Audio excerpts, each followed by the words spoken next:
Hello friends, welcome to Aasvi academy. आज हम पढ़ने जा रहे हैं क्लास 6 एनसीईआरटी एसएसटी का फर्स्ट चैप्टर, जिसका नाम है the Earth in the solar system.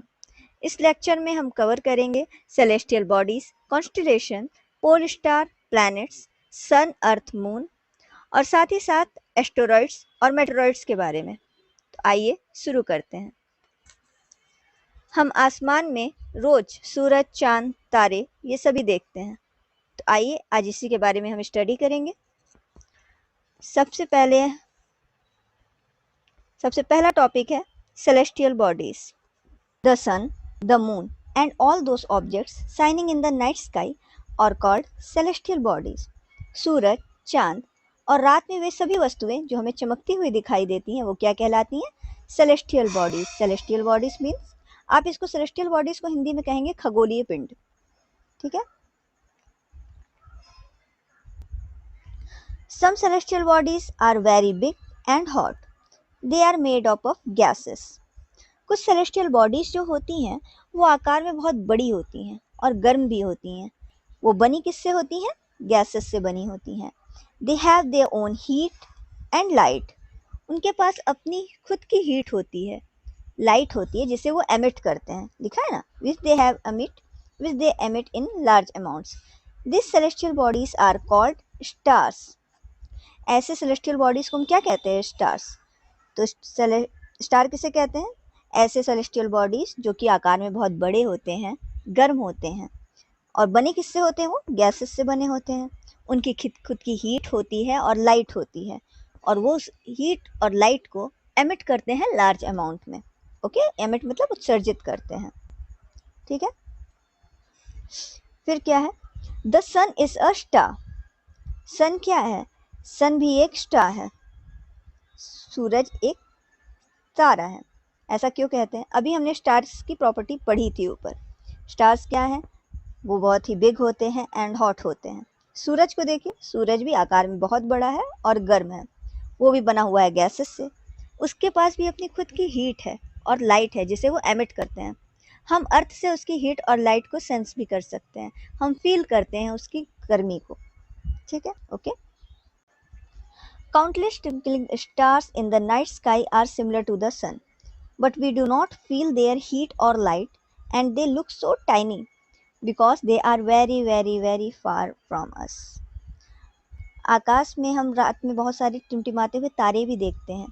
वो भी तो स्टार्स ही हैं, वो सेलेस्टियल बॉडीज भी स्टार्स ही हैं, बट वो सन से काफ़ी दूर हैं। पृथ्वी से आप सूर्य की दूरी देखेंगे और उन सितारों की दूरी देखेंगे तो वो तारे ज़्यादा दूर हैं और दूर होने के कारण वो एक तो छोटे आकार में दिखाई देते हैं और उनकी जो हीट होती है और लाइट होती है वो हम तक नहीं पहुंच पाती।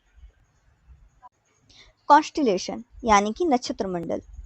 Various pattern formed by different groups of star are called constellation. रात में आसमान में देखते समय हमें बहुत सारे तारे दिखाई देते हैं जो कि डिफरेंट पैटर्न बना रहे होते हैं। इन तारों के द्वारा बनाई गई विभिन्न आकृतियों या शेप्स को नक्षत्र मंडल यानी कि कॉन्स्टेलेशन कहते हैं। कॉन्स्टेलेशन कहते हैं। Ursa Major or Big Bear is one such constellation. उन नक्षत्र मंडल में से एक अर्सा मेजर या बिग बेयर भी है। इन नक्षत्र मंडल में से one of the most easily recognisable constellation is the Saptarishi. Saptarishi तारा नक्षत्र मंडल है जिसको हम बहुत आसानी से पहचान सकते हैं। It is a group of 7 stars that forms a part of Ursa Major constellation. ये 7 तारों का समूह होता है जो कि आता किसके अंडर में है? अर्सा मेजर कॉन्स्टेलेशन के अंतर्गत। ठीक है, चलिए अब हम आपको यहाँ दिखाते हैं कि ये सप्तऋषि तारा नक्षत्र मंडल है कौन सा। ये आप देख रहे होंगे, ये 7 स्टार्स का ग्रुप है। 1 2 3 4 5। आप यहाँ देख रहे होंगे, यहाँ 7 तारे दिखाई दे रहे हैं। 1 2 3 4 5 6 एंड 7। ये है आपका सप्तऋषि नक्षत्र मंडल। ठीक है। पोल स्टार यानी कि ध्रुव तारा। पुराने समय में लोग रात में डायरेक्शन पता लगाने के लिए तारों का यूज करते थे। The north star indicates the north direction. जो नॉर्थ स्टार है वो क्या इंडिकेट करता है? नॉर्थ डायरेक्शन को इंडिकेट करता है। क्योंकि वो इसका डायरेक्शन ही यही है। It is also called the pole star. ये जो नॉर्थ स्टार है इसको और क्या कहते हैं? पोल स्टार यानी कि ध्रुव तारा। ये हमेशा आकाश में एक ही पोजीशन में आपको दिखाई देगा, वो क्या होगा? नॉर्थ पोजीशन होगी उसकी, नॉर्थ डायरेक्शन में। We can locate the position of the pole star with the help of the Saptarishi. हमने अभी पिछले बार टॉपिक में पढ़ा था सप्तऋषि मंडल के बारे में। सप्तऋषि मंडल से हम ये पता लगा सकते हैं कि पोल स्टार का पोजीशन क्या था। आइए देखते हैं। अब हम बात करते हैं सप्तऋषि मंडल के बारे में। इससे पहले मैंने आपको बताया था सप्तऋषि मंडल के बारे में। सप्तऋषि नक्षत्र मंडल से हम नॉर्थ स्टार यानी कि ध्रुव तारे का डायरेक्शन पता लगा सकते हैं। चलिए देखते हैं कैसे। ये आपको क्या दिख रहा है?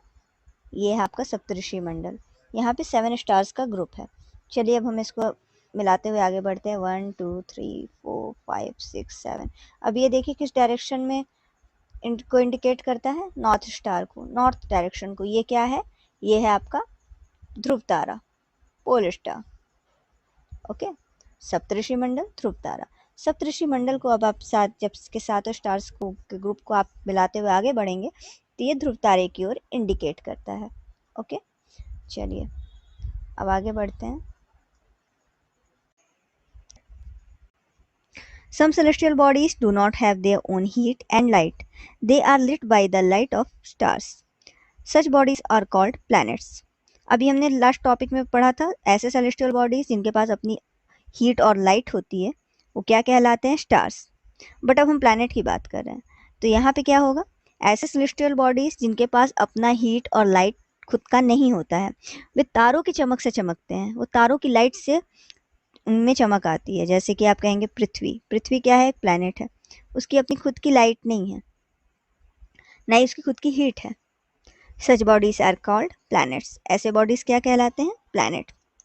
अब हम देखेंगे कि जो ये प्लैनेट है, ये वर्ड की ओरिजिन कहाँ से हुई है। The word planet comes from the Greek word planetai which means wanderers. तो प्लैनेट वर्ड कहाँ से आया है? प्लैनेट वर्ड आया ग्रीक भाषा की शब्द है एक प्लैनेटाई, जिसका अर्थ क्या होता है? वॉन्डरर्स। उससे आया हुआ है। The Earth on which we live is a planet. Earth, जिस अर्थ पे हम धरती पे रह रहे हैं, वो भी एक प्लैनेट ही है, ग्रह है। It gets all its heat and light from the sun. अब ये ऐसी सेलेस्टियल बॉडीज है जिसकी खुद की हीट और लाइट तो है नहीं, तो वो अपनी हीट और लाइट कहाँ से भी लेता है? सन से लेता है, यानी सूरज से। और सूरज क्या है? एक स्टार है। If we look at the earth from a great distance, say the moon, it will appear to be shining just as the moon. अगर अभी हम मून से जाके अपनी पृथ्वी को देखेंगे, अर्थ को देखेंगे, तो वो भी हमें चमकती हुई दिखाई देगी। जैसे कि अभी हमें यहाँ से अगर हम चांद को देखें, वो हमें चमकती हुई दिखाई देती है। The moon that we see in the sky is a satellite. It is a companion of our earth and moves around it. जो मून है वो पृथ्वी का सैटेलाइट है, यानी कि उपग्रह है। वो क्या करता है? पृथ्वी के चारों ओर चक्कर लगाता है। ठीक है। Like our earth there are 7 other planets that get heat and light from the sun. Some of them have their moons too. जैसे कि पृथ्वी हमारी सौरमंडल में पृथ्वी सन का चक्कर लगाती है, वैसे ही और भी 7 प्लैनेट्स और हैं जो कि सन का चक्कर लगा रहे हैं, उसके चारों ओर घूम रहे हैं। उनके पास भी अपनी हीट और लाइट नहीं है, वो सन से ही अपनी हीट और लाइट लेते हैं। और उन जैसे पृथ्वी का उपग्रह है चंद्रमा, जैसे कि अर्थ का सैटेलाइट है मून, उसी तरह से उनमें जो और भी प्लैनेट्स हैं उसके अपने भी मून्स हैं, उनके अपने भी सैटेलाइट्स हैं, जिसके बारे में हम आगे पढ़ेंगे। Okay. The sun, 8 planets, satellites, and some other celestial bodies known as asteroids and meteor form the solar system. We often call it a solar family with the sun as its head. सूर्य, 8 ग्रह, उपग्रह तथा कुछ अन्य खगोलीय पिंड यानी celestial bodies जैसे कि क्षुद्र ग्रह और एंड उल्का पिंड जो होते हैं, उनको मिलाकर सौर मंडल का निर्माण होता है। सौर मंडल यानी कि सोलर फैम सिस्टम का, उसे हम सौर परिवार का नाम देते हैं। सोलर फैमिली यानी सौर परिवार। और इस सब का हेड कौन होता है? सन, यानी कि उसका मुखिया सन है। The sun is in the center of the solar system. It is huge and made up of extremely hot gases. सन जो होता है सेंटर में होता है सोलर सिस्टम में, सेंटर में सन होता है और जितने भी उसके प्लैनेट्स होते हैं उसका चक्कर लगा रहे होते हैं। It is huge and made up of extremely hot gases. हमने बताया था कि सन एक स्टार है और स्टार बना किससे होता है, गैसेस से बना होता है। उसी तरह से यहाँ पे बताया गया है सूरज क्या है, वो बहुत ही बड़ा है और बना हुआ है बहुत ही गर्म गैसों से। It provides the pulling force that binds the solar system. ये पुलिंग फोर्स एक प्रोवाइड करता है, मतलब वो सारे ग्रहों को, सारे सोलर सिस्टम में जितने भी ग्रह हैं, उपग्रह हैं, जो भी है, वो आपस में एक दूसरे को बांधे रखते हैं। और खिंचाव बल के कारण ही सौरमंडल के जितने भी प्लैनेट्स हैं वो आपस में बंधे हुए हैं। The sun is the ultimate source of heat and light for the solar system. सूर्य सौरमंडल के लिए प्रकाश एवं ऊष्मा का एकमात्र सोर्स है। But that tremendous heat is not felt so much by us because, despite being our nearest star, it is far away from us. The sun is about 150 million kilometers away from the earth. सन की heat को हम क्यों नहीं feel कर पाते? मैंने आपको पहले ही बताया है कि ये बहुत ही दूर है पृथ्वी से। अर्थ से इसका डिस्टेंस बहुत ज़्यादा है, इसलिए हम इसको फील नहीं कर सकते उतने लार्ज अमाउंट में जितना ज़्यादा कि ये गर्म है। और ये दूरी कितनी है? ये डिस्टेंस है 150 मिलियन किलोमीटर। पृथ्वी अर्थ से सन की दूरी कितनी है? 150 मिलियन किलोमीटर। वो हमसे इतना ज़्यादा दूर है। नेक्स्ट टॉपिक है planets. There are 8 planets in our solar system in order of their distance from the sun. They are Mercury, Venus, Earth, Mars, Jupiter, Saturn, Uranus and Neptune. हमारे solar system में कितने planets हैं? 8 planets हैं और उनका sequence यहाँ पे बताया गया है सन से उनकी डिस्टेंस के अकॉर्डिंग। सबसे पास में है मरकरी, उसके बाद है Venus, after that Earth, Mars, Jupiter, Saturn, Uranus and Neptune. All the 8 planets of solar system move around the sun is in fixed path. जो ये 8 प्लैनेट्स होते हैं वो सन का चक्कर एक फिक्स पाथ में लगाते हैं। वो इलेप्टिकल होता है, दीर्घवृत्ताकार पाथ होता है उसका, उसी में ये सारे ग्रह चक्कर लगाते हैं पृथ्वी का, सॉरी सन का। इनको क्या कहते हैं? They are called orbits. इसको कक्षाएं कहते हैं, ऑर्बिट कहते हैं। Mercury is nearest to the sun. Sun के सबसे पास का ग्रह कौन सा है? मरकरी। मरकरी और जो it takes only about 88 days to complete one round along its orbit. और जो मरकरी है यानी कि बुध ग्रह, वो एक चक्कर लगाने को में 88 दिन का समय लेता है, 88 डेज का समय लेता है। Venus is considered as Earth's twin because its size and shape are very much similar to that of the Earth. Venus यानी कि शुक्र ग्रह जो है उसको पृथ्वी की जुड़वा बहन कहा जाता है। क्यों? क्योंकि उसकी आकृति और साइज जो है वो पृथ्वी की तरह ही सिमिलर सा है, अर्थ की तरह सिमिलर ही है, इसलिए उसे अर्थ ट्विन कहा जाता है। Till recently August 2006, Pluto was also considered a planet.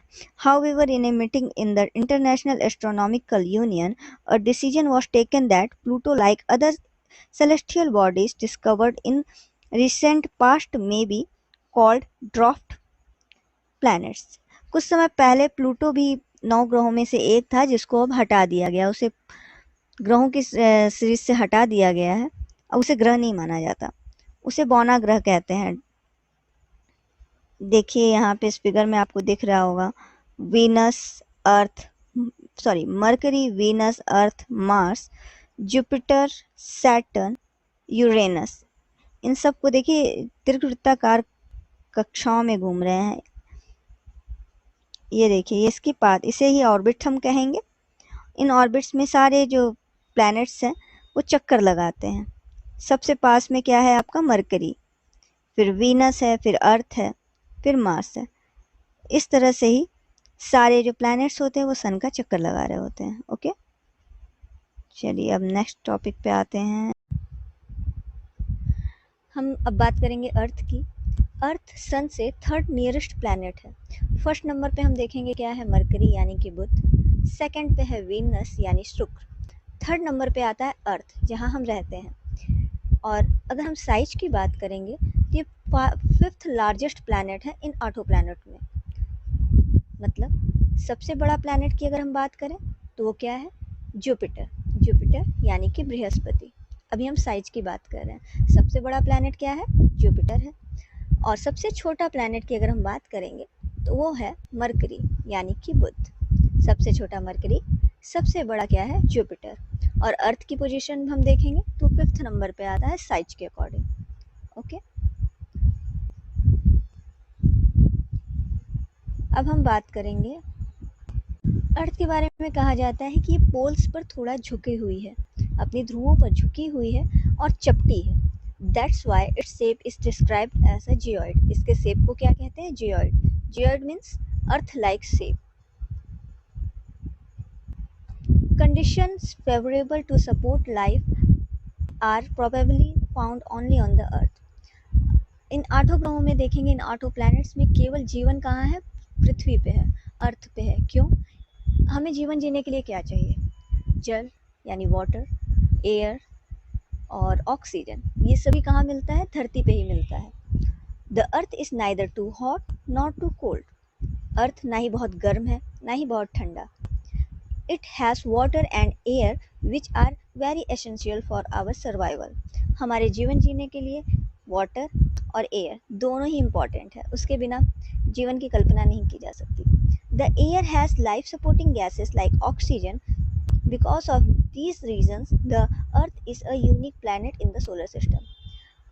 मैंने आपको पहले ही बताया था, जीवन जीने के लिए सबसे इम्पॉर्टेंट है एयर। एयर में भी ऑक्सीजन की ज़रूरत होती है और वाटर की। ये सभी एसेंशियल चीज़ें हैं जो कि आपको सोलर सिस्टम में बस अर्थ पे दिखाई देगी, इसलिए अर्थ पे जीवन संभव है। एक क्वेश्चन और आता है कि अर्थ को ब्लू प्लैनेट क्यों कहते हैं, यानी कि नीला ग्रह क्यों कहते हैं? क्योंकि अर्थ पे के 2/3 हिस्सों पर केवल और केवल जल पाया जाता है, यानी कि वाटर। हम देखेंगे कि उसका 2/3 हिस्सा केवल ओशियन, आप देखेंगे ओशियन से कवर है, इसलिए इसे ब्लू प्लैनेट कहते हैं। अगर इसको आप जाके देखेंगे आउटर स्पेस से जाके, तो हमें पृथ्वी नीली दिखाई देती है। तो ये भी पता चल गया कि पृथ्वी अर्थ को ब्लू प्लैनेट क्यों कहते हैं। नेक्स्ट टॉपिक है the moon. The moon, our earth has only one satellite that is the moon. हमारी पृथ्वी अर्थ का केवल एक ही सैटेलाइट है जिसका नाम क्या है? मून, जिसे हम रोज़ देखते हैं आसमान में। वो और जो मून की जो डायमीटर है वो अर्थ के डायमीटर का 1/4 है, यानी 1/4। ये हमें इतना बड़ा क्यों दिखाई देता है? क्योंकि अदर सेलेस्टियल बॉडीज के अकॉर्डिंग देखेंगे तो ये अर्थ से बहुत ही ज़्यादा पास है, और ये डिस्टेंस जो है वो है 3,84,400 किलोमीटर।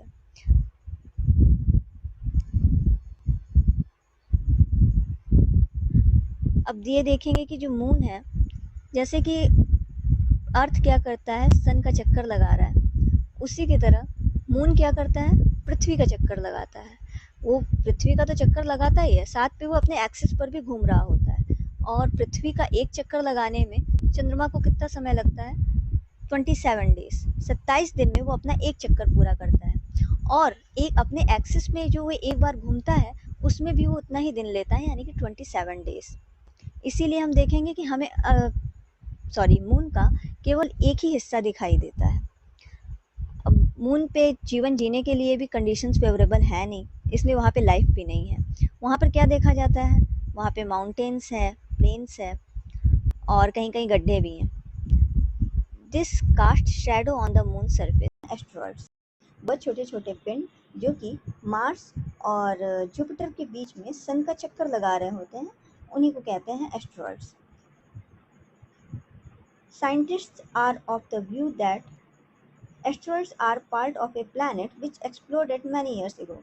साइंटिस्ट का मानना ये है कि एस्ट्रॉइड प्लैनेट्स के ही पार्ट हैं, जो कि बहुत पहले कोई प्लैनेट एक्सप्लोड हुआ होगा, विस्फोट हुआ होगा, तो उससे छोटे छोटे ये आपके एस्ट्रॉइड्स बन गए। ये छोटे छोटे पिंड प्लैनेट से ही आए हुए हैं, उसके एक्सप्लोड होने से, यानी उसके विस्फोट से। यहाँ पे देखेंगे, ये देखिए एस्ट्रॉइड बेल्ट दिख रहा है आपको? ये है मार्स, ये है जुपिटर। मार्स और जुपिटर के बीच में आपको मिलेंगे एस्ट्रॉइड बेल्ट। यहीं पे ये छोटे छोटे पिंड सन का चक्कर लगा रहे होते हैं, ठीक है? मार्स और जुपिटर के बीच में ये पाए जाते हैं। ओके,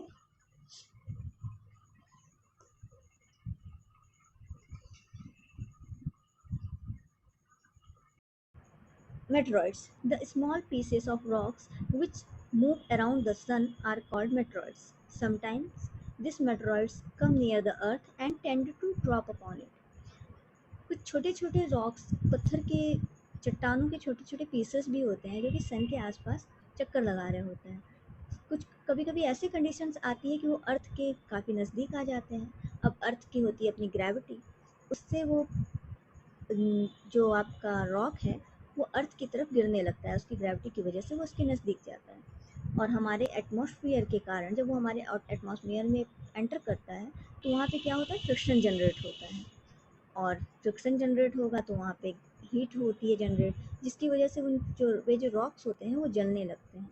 आपने कभी कभी देखा होगा आसमान पे हमें एक लाइट नीचे गिरती हुई दिखाई देती है, ये मेट्रॉइड्स ही होते हैं।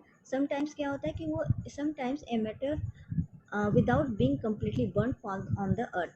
कभी कभी ऐसी कंडीशंस भी आती है कि वो कम्प्लीटली जल नहीं पाता है, वो अर्थ पे गिरता है और एक क्रिएट्स अ हॉलो, एक गड्ढे का निर्माण हो जाता है वहाँ पे, जहाँ पर वो मेट्रॉइड्स यानी कि उल्का पिंड, इसको हिंदी में क्या कहते हैं, उल्का पिंड कहते हैं, गिरता है तो वहाँ पे एक गड्ढे का निर्माण होता है। Okay, do you see a white broad band like a white glowing path across the sky on a clear starry night? कभी कभी आपने देखा होगा खुले आकाश में जब तारे बहुत दिखाई देते होते हैं तो एक ओर से दूसरी ओर एक चौड़ी सफ़ेद पट्टी की तरह एक रास्ता दिखाई देगा आपको, एकदम चमकदार सा रास्ता दिखाई देगा। यह क्या होता है, यह इसमें लाखों तारों का समूह होता है, वहाँ पे काफ़ी लाखों तारे होते हैं। It is a cluster of millions of star, ये लाखों तारों का समूह होता है।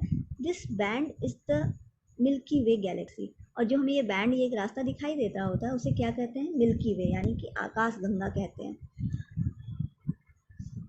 Our solar system is a part of this galaxy, और इस गैलेक्सी और जो हमारा सोलर सिस्टम है इस गैलेक्सी का एक पार्ट है, इस आकाश गंगा का एक पार्ट है मत। A galaxy is a huge system of billion of stars and clouds of dust and gases. जो ये हमारा आकाश गंगा होता है, जो ये गैलेक्सी है, इसमें बिलियंस ऑफ स्टार्स, बहुत सारे स्टार्स होते हैं, डस्ट है, गैसेस से बना होता है। Our solar system is a part of this galaxy, जो हमारा सोलर सिस्टम है वो एक पार्ट है इस गैलेक्सी का, इस आकाश गंगा गैलेक्सी का। In ancient India it was imagine to be a river of light flowing in the sky. प्राचीन भारत में जब पुराने समय में ये इमेजिन किया जाता था कि ये एक रिवर है, एक नदी है जिसमें लाइट बह रही है, इसलिए इसका नाम आकाश गंगा रख दिया गया। A galaxy is a huge system of billions of stars and cloud of dust and gases. इस गैलेक्सी में क्या होता है, बिलियंस ऑफ स्टार, लाखों स्टार्स होते हैं, क्लाउड है, डस्ट है, गैसेस से मिलकर बना होता है। These are millions of there are millions of such galaxies that makes the universe. हमारा यूनिवर्स ना जाने कितने ही गैलेक्सियों से मिलकर बना हुआ है। It is difficult to imagine how big the universe is. ये बहुत ही मुश्किल है पता लगाना कि हमारा जो यूनिवर्स है वो है कितना बड़ा। We are not certain about its size, but we know that all of us, you and I, belong to this universe. हम ये नहीं जानते कि इस यूनिवर्स का साइज है कितना, इसका इसका आरंभ कहाँ है और अंत कहाँ है, पर हम ये ज़रूर जानते हैं कि हम सभी इस यूनिवर्स का हिस्सा हैं। ये देखिए, इसमें हमने मिल्की वे दिखाया है, आकाश गंगा की ये इमेज है जो कि एनसीईआरटी की बुक से ही मैंने ली है। अब कुछ इंपॉर्टेंट पॉइंट्स है जो कि मैं बताना चाहूँगी आपको। Jupiter, Saturn and Uranus have rings around them. This, these are belts of small debris. These rings may be seen from the Earth with the help of powerful telescope. Jupiter यानी कि Brihaspati, Saturn यानी शनि, और Uranus, इन सभी के चारों ओर छल्ले दिखाई देंगे आपको, रिंग बने होते हैं। और जो ये छल्ले, ये रिंग किससे बने होते हैं, असंख्य अनगिनत छोटे छोटे पिंड होते हैं, छोटे छोटे रॉक्स होते हैं, गैसेस, ये सब बने होते हैं। और अगर आपको इस रिंग को देखना है तो हमें एक पावरफुल टेलीस्कोप की ज़रूरत होगी, हम अर्थ से इसको देख सकते हैं। और एक बार, light travels at the speed of about light travels at the speed of about 3 lakh km per second. Yet even with this speed, the light of the sun takes about 8 minutes to reach the earth. Light की speed बहुत ज़्यादा होती है, पर kilometre वो 3 लाख पर second वो 3 lakh kilometre का सफ़र तय कर सकता है। पर तब भी जब सन से जब लाइट निकलती है तो उसको अर्थ तक आने में 8 मिनट का समय लग जाता है। तो सोचिए डिस्टेंस कितना ज़्यादा है कि लाइट 1 सेकंड में इतना किलोमीटर कवर कर ले रहा है, तब भी उसे अर्थ में आने पर बहुत समय लगता है।